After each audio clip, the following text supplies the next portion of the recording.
கிறிஸ்துவுக்குள் மிகவும் பிரியமானவர்களே, இயேசு கிறிஸ்துவின் நாமத்தில் உங்கள் யாவரையும் அன்போடு கூட நான் வாழ்த்துகிறேன். இந்த நாளிலும் தேவன் நம்மோடு கூட இடைப்படுகின்ற வார்த்தை 2 நாளாகமம் 1 அதிகாரம் 7 அன்று ராத்திரியிலே தேவன் சாலமோனுக்கு தரிசனமாகி, நீ விரும்புகிறதை என்னிடத்தில் கேள் என்றார். ஆம், இந்த வார்த்தையின் மூலம் தேவன் இன்றைக்கு நம்ம ஒவ்வொருவரோடும் கூட இடைப்படுகிறார். இந்த காரியம் சொல்லப்பட்ட சூழ்நிலை, அங்கே சாலமோன் அங்கே தாவீதுக்கு பிறகு ராஜாவாக ஏற்படுத்தப்படுகிறார். அப்போ அங்கே சொப்பனத்திலே தேவன் அங்கே சாலமோனுக்கு அவர் தரிசனமாகி இந்த கேள்வியை கேட்கிறத பார்க்கிறோம். அப்போ இன்றைக்கு நம்ம ஒருத்தர்கிட்டையும் தேவன் கேட்கக்கூடிய காரியம், நீ விரும்புகிறதை என்னிடத்தில் கேள்.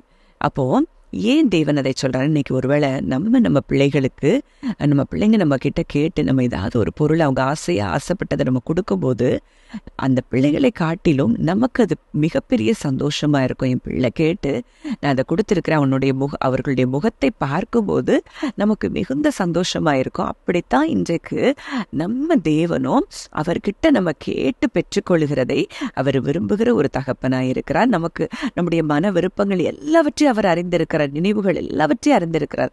ஆனாலும் கூட அவர் கூட பேசி நம்ம கேட்கிறதை அவர் விரும்புகிற தேவனாய் இருக்கிறார் அப்படிங்கிறத நம்ம இந்த வார்த்தையின் மூலம் அறிந்து கொள்ளலாம். அதனாலதான் வேதத்தில் அடிக்கடியாய் அவர் சொல்லுகிற வார்த்தை, நாமத்தினாலே நீங்கள் எதை கேட்டாலும் நான் அதை செய்வேன், கேட்கிறவன் எவனும் பெற்றுக்கொள்கிறான், கேளுங்கள் தரப்படும்.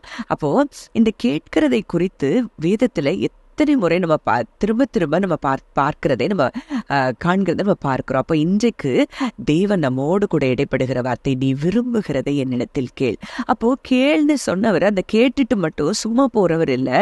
உலக பிரகாரமா தாய் தகப்பன்களாகிய நாமே நம்ம பிள்ளை கேட்டதை எப்படியாவது நம்ம வாங்கி கொடுக்கணும்னு ஆசைப்படும் போது, அவர் சர்வ வல்லமையுள்ள தேவன், அன்புள்ள தகப்பன். அவர் நமக்கு சொன்னதை அவர் முடிக்காமல் இருக்கவே முடியாது. ஏன்னா அவரால் செய்ய முடியாத அதிசயமான காரியம் ஒன்றுமே கிடையாது. அதனாலதான் அடுத்து நம்ம தொடர்ந்து பார்க்கும்போது அந்த 2 நாளாகமம் 1, 10, 11, 12 பார்க்கும்போது அங்கே சாலமோன் கேட்கிற ஒரு காரியம், ஏராளமாயிருக்கிற அந்த ஜனத்தை நியாயம் விசாரிக்கும்படி எனக்கு என்ன வேணும்? ஞானம் வேணும் அப்படின்னு சொல்லி அவர் கேட்கிறாரு.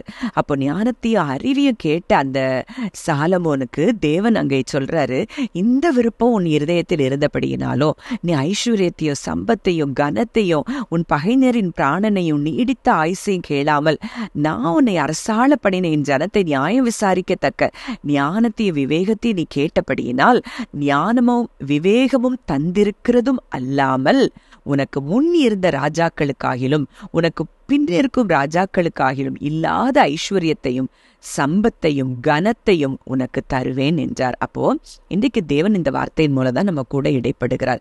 அப்போ அவர் கேட்டது ஞானமும் அறிவும் தான். ஆனா போனஸா அங்க என்ன கிடைக்குது? மிகப்பெரிய ஒரு ஐஸ்வர்யவானாய் அங்கே சாலமோன் மாற்றப்படுகிறதை நம்ம பார்க்கிறோம்.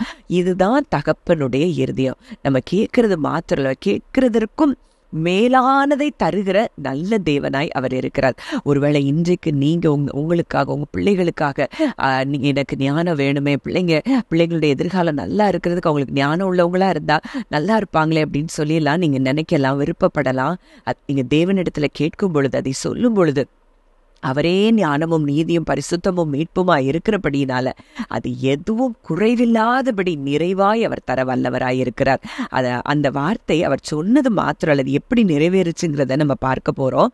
1 ராஜாக்கள் 4:29-30 பார்க்கிறோம். தேவன் சாலமோனுக்கு மிகுதியான ஞானத்தையும் புத்தியையும் கடற்கரை மணலத்தனையான மனோவிருத்தியையும் கொடுத்தார். சகல கிழக்கத்தி புத்திரரின் ஞானத்தையும் எகிப்தியரின் சகல ஞானத்தை பார்க்கிலும் சாலமோனின் ஞானம் சிறந்ததா இருந்ததுங்க. சாலமோன் சிம்பிளா கேட்கதான் செஞ்சாரு.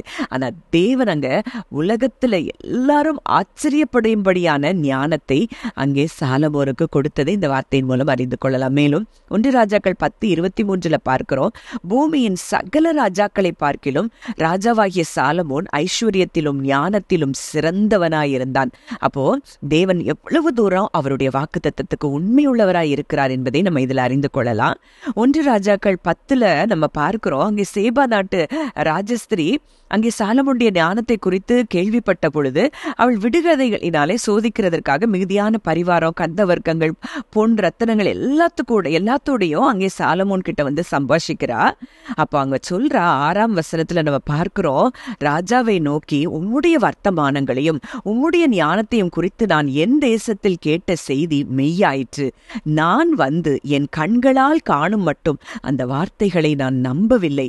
இவைகளில் பாதியாகிலும் எனக்கு அறிவிக்கப்படவில்லை என்று காண்கிறேன். நான் கேள்விப்பட்ட பிரஸ்தாபத்தை பார்க்கிலும் உம்முடைய ஞானமும் செல்வமும் அதிகமாயிருக்கிறது. உம்முடைய ஜனங்கள் பாக்கியவான்கள். எப்போதும் உமக்கு முன்பாக நின்று உம்முடைய ஞானத்தை கேட்கிற உம்முடைய ஊழியக்காரரும் பாக்கியவான்கள். எவ்வளவு ஒரு ஞானத்தை தேவன் அங்கே சாலமோனுக்கு கொடுத்திருந்தால் அந்த ராஜஸ்திரி இவ்வளவு தூரம் அங்கே சாலமோனை புகழ்ந்திருக்க முடியும் என்பதை நீங்கள் யோசித்து பார்க்க வேண்டும். அப்போ இன்னைக்கு நம்ம ஞானத்தை கேட்டா ஆண்டவர் சொல்றாரு, பொல்லாத நீங்க உங்க பிள்ளைக்கு அப்பத்தை கேட்டா நம்ம என்ன கொடுக்க மாட்டோம்? கல்ல கொடுக்க மாட்டோம். மீனை கேட்டா பாம்பை கொடுக்க மாட்டோம். அப்ப அவர்கிட்ட நம்ம ஞானம் கேட்டா அவர் எப்படி கொடுக்கிறாரா? சாலமோனுடைய ஞானத்தை பார்த்து அவள் ஆச்சரியப்பட்டதும் அல்லாம உங்க ஞானத்தை பார்த்துட்டே இருக்கிற ஜனங்கள் பாக்கியவான்கள் அப்படின்னு சொல்றத நம்ம பார்க்கிறோம். அப்ப எவ்வளவு ஞானம் நம்ம ஒருவேளை இந்த சாதாரணமா எடுத்திருக்கிறோம். அங்க சாலமோனுடைய ஞானத்தை அவ்வளோ தூரம் அங்க ராஜஸ்திரி சொன்னானே, எவ்வளவு பெரிய ஒரு ஞானமா அந்த சாலமோனுக்கு அந்த ஞானம் இருந்திருக்கணும். இன்றைக்கு அவரே ஞானமா இருக்கு. இன்னைக்கு சாலமோனுடைய ஞானம் நமக்கு கொடுக்கப்படல. இன்றைக்கு தேவ ஞானத்தை அவர் நமக்கு தருகிறதற்கு அவர் உண்மையுள்ளவராயிருக்கிறார். ஏன்னா அவரே ஞானமாய் இருக்கிறபடினால, இன்றைக்கு அதே ஞானமுள்ள கிறிஸ்து நமக்குள்ளே இருக்கிறபடினால அந்த ஞானம் நமக்குள்ள இருந்தும் நிச்சயமாய் வெளிப்படும். நம்ம விரும்பும் போது அந்த காரியம் நடக்கும். அடுத்ததான் நம்ம மத்தேயு 21:22 பார்க்கிறோம், மேலும் நீங்கள் விசுவாசம் உள்ளவர்களாய் ஜெபத்திலே எவைகளை கேட்பீர்களோ அவைகளை எல்லாம் பெறுவீர்கள். அவைகளே பெறுவீர்கள்னு சொல்லப்படல, அவைகளை எல்லாம் என்னெல்லாம் கேட்கிறோமோ அப்போ அது எல்லாத்தையும் நம்ம பெற்றுக்கொள்ளும். ஆனால் அவருடைய சித்தத்தின்படி தேவையில்லாத விருப்பங்கள், தேவையில்லாத அவருக்கு பிரியமில்லாத காரியங்களை நம்ம கேட்கும் போது நம்ம பெற்றுக்கொள்ள முடியாது. அவருடைய சித்தத்தின்படி நம்ம கேட்கிற எல்லா காரியங்களையும் நம்ம நிச்சயமா என்ன செய்யலாம்? பெற்றுக்கொள்ளலாம். அடுத்ததா 1 யோவான் 5:15 பார்க்கிறோம், நாம் எதை கேட்டாலும் அவர் நமக்கு செவி கொடுக்கிறார் என்று நாம் அறிந்திருந்தோமானால் அவரிடத்தில் நாம் கேட்டவைகளை பெற்றுக்கொண்டோம் என்றும் அறிந்திருக்கிறோம். அப்ப இன்னைக்கு நம்ம கேட்கிறோம் ஒரு காரியத்தை, நான் இதை கேட்கிறேன், என் ஆண்டவர் எனக்கு இந்த கேள்வியை, இந்த விருப்பத்தை அவர் கேட்டுட்டே இருக்கிறாருன்னு நம்ம அறிஞ்சா போதும். அந்த அறிவு இருந்தா போதும், நம்ம கேட்ட எல்லாவற்றையும் நம்ம பெற்றுக்கொள்ளலாம். அதனாலதான் லாசரு கல்லறைக்கு முன்பாக நின்று இயேசு சொல்லுகிறார், பிதாவே நீர் எப்பொழுதும் எனக்கு செவி கொடுக்கிறீர் என்று அறிந்திருக்கிறேன். அப்ப அவர் செவி கொடுக்கிறார் அப்படிங்கிறத நம்ம அறிஞ்சிட்டோம்னா போதும், நம்ம கேட்ட எல்லாவற்றிற்கும் நிச்சயம் பதில் உண்டு. ஜெபிக்கலாம். நல்ல தகப்பனே, நன்றியோடு உம்மை துதிக்கிறோம், ஸ்தோத்தரிக்கிறோம். அப்பா, இந்த நாளிலும் சாலமோனுக்கு திரளான ஞானத்தையும் ஐஸ்வர்யத்தையும் சம்பத்தையும் அறிவையும் புத்தியையும் அப்பா உலக ராஜாக்கள் ராஜஸ்திரிகள் அங்கே அவருடைய ஞானத்தை பார்த்து புகழ்ந்து ஆண்டவரை வியந்ததை போல ஆண்டவரை இன்றைக்கும் நாங்க விரும்பின எல்லா காரியங்களும் இடத்துல வைக்கிறோம்ப்பா. இந்த நேரத்துல உம்முடைய சமூகத்துல நாங்க எதெல்லாம் விரும்புகிறோமோ அதெல்லாம் உம்முடைய சமூகத்துல நாங்க வைக்கிறோம். உம்முடைய சித்தத்தின்படி எல்லாவற்றிற்கும் ஆண்டவரே நீர் பதில் கொடுக்கிறீன்னா நீங்க எங்களுக்கு செவி கொடுக்கிற தேவன் அப்பா. நாங்க அதை அறிந்திருக்கிறோம். எங்கள் விண்ணப்பங்கள் எல்லாவற்றிற்கும் செவி கொடுக்கிற நல்ல தகப்பனாய் நீர் இருக்கிறீர். நாங்கள் உம்மிடத்தில் கேட்டவைகளை பெற்றுக்கொண்டோம் என்று சொல்லி இப்பொழுதே நாங்கள் நன்றி செலுத்துகிறோம். இயேசுவின் மூலம் கேட்கிறோம் ஜீவனுள்ள நல்ல பிதாவே, ஆமென்.